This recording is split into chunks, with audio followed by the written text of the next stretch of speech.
这才是真实的监狱生活。男人被士兵按在墙角，用浸湿的头套裹住，不停地往他头上浇灌汽油。他大口呼吸，拼命地挣扎。就在他快要失去意识时，士兵们离开了。这样的折磨每天都要来一次。如果有家人来探监，士兵们会为其理发和洗漱，至少人前看起来过得不错。这是发生在乌拉圭的真实故事。1973年，一向和军政无关的乌拉圭却爆发了一场军事政变，并建立了长达12年之久的军事独裁政权。而穆西卡、罗森、胡道三人是反政府组织的重要成员。在反抗失败后被捕入狱，虽然军政府迫于世界压力不能处决三人，却下令军官暗中折磨他们，试图让他们精神崩溃而自杀。3个人每天在暗无天日的牢房内解决各种问题，不能外出活动，不能洗漱，甚至连睡觉、上厕所这些最基本的人权，有时也会被剥夺。每天只能获得一丁点食物，且食物里还夹杂着烟头，令人作呕。这些都并不可怕，可怕的是无尽的孤独。为了防止他们有越狱计划，每隔一段时间，军政府就会为他们更换监狱。这次费南和罗森终于有了一个可以看见外界的天窗，但他们也要随时承受来自狱警的想念。每日的食物也只是他们吃剩的残渣。而穆西卡则被关在另一个圆形建筑物，这个牢房位于荒无人烟的郊外，有的只是各种蚊虫鼠蚁。时间一长，甚至让穆西卡产生了幻听，痛不欲生。即使是这样，3个人也从未放弃过生的希望。他们坚信活着就有机会出去。很快圣诞节来了，监狱外放起了烟花，牢房内的3人也感受到了节日的氛围，有幸吃到较为美味的残羹剩饭。夜晚等狱警睡着后，胡道试着用手敲击墙壁，结果得到了罗森的回应，这对2人都是意外之喜。于是他们开始用摩斯密码交流，互相鼓舞对方。胡道在墙上敲出圣诞节快乐，一句简单的新年问候是那么的温暖。熟练的他们还用这样的方式下起了国际象棋，不过他们的手指关节也因长时间与墙壁的摩擦而磨掉了整整一层皮，但他们依然苦中作乐。这天牢房里的马桶堵了，只能去狱警们的厕所方便，但为了防止他逃跑，士兵将他的手铐在了水管上。没想到这却引来了无数士兵和军官。这个囚犯想要蹲大号，可手铐的位置过高，让他无法蹲下身子。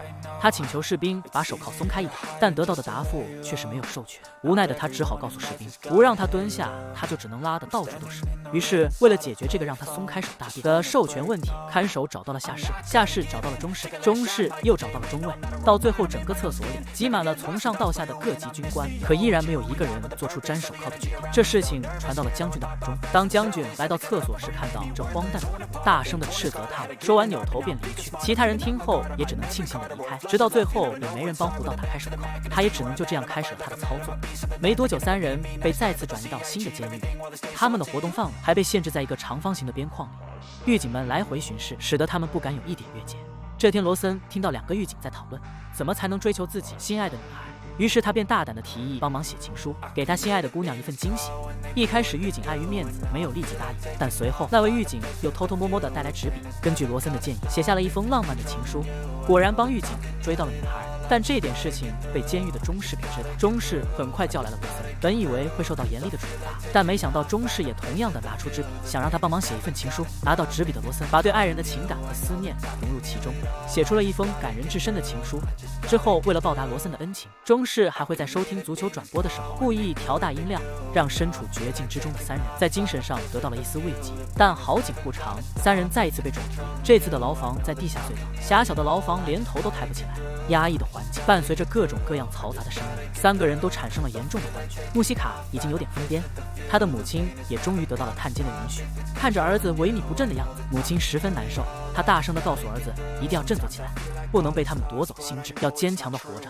母亲的鼓励犹如一剂强心针，让穆西卡摆脱了心理折磨。3人终于熬到了下一次转移。在入狱的第3883天，3个人又进行了一次转移，但令罗森惊讶的是，在这里他遇到了之前帮助过那位中士。如今中士已和心爱之人结了婚。当中士提出有什么能够帮到他的时候，罗森并没有提出太过分的要求，只是想见见2位许久未见的兄弟。于是3人在关押了10年后，终于得到第一次见面的机会。这是3人入狱10年来第一次见到阳光，也是第一次看见彼此的容貌。他们既没有嚎啕大哭，也没有相互拥抱，就是看着彼此静静的微笑，然后沐浴着阳光，大口的呼吸着新鲜的空气，最后静静的醉倒在阳光之中。坏外界反政府的声音越来越强烈，监狱内的3人所受到的待遇也越来越好。牢房内不仅有了马桶和洗手台，甚至还有了香烟和火柴，偶尔还能够外出放风。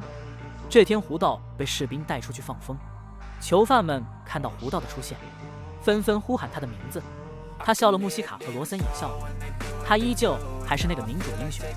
胡岛心中代表希望的种子终于发了芽，化为一颗无形的足球，穿过重重障碍，最后蜷了一脚无形的足球被踢出监狱。就像他一样，终有一天也会离开这里。时间来到1985年，也就是3人被关押的第4323天，近12年的时间，军政府正式消亡，3个人再签，数了一份没有受到不公正待遇的证明后，终于结束了这长达12年的监狱生涯。清风拂面，阳光正好，他们终于自由了。回家的路上，民众和支持者们夹道欢迎。12年封闭的牢狱生活并没有让他们被民众遗忘，他们依然是人民心中的民主英雄。这12年，他们遭受了无数次非人的折磨，并没有击垮他们，反而让3人变得更加强大。在这之后，胡岛当选了参议员和国防部长，罗森则成为了诗人小说家，而穆希卡更是以75岁的高龄，在2010年当选了乌拉圭的总统，甚至被评为拉美地区最具有影响力的5人之一。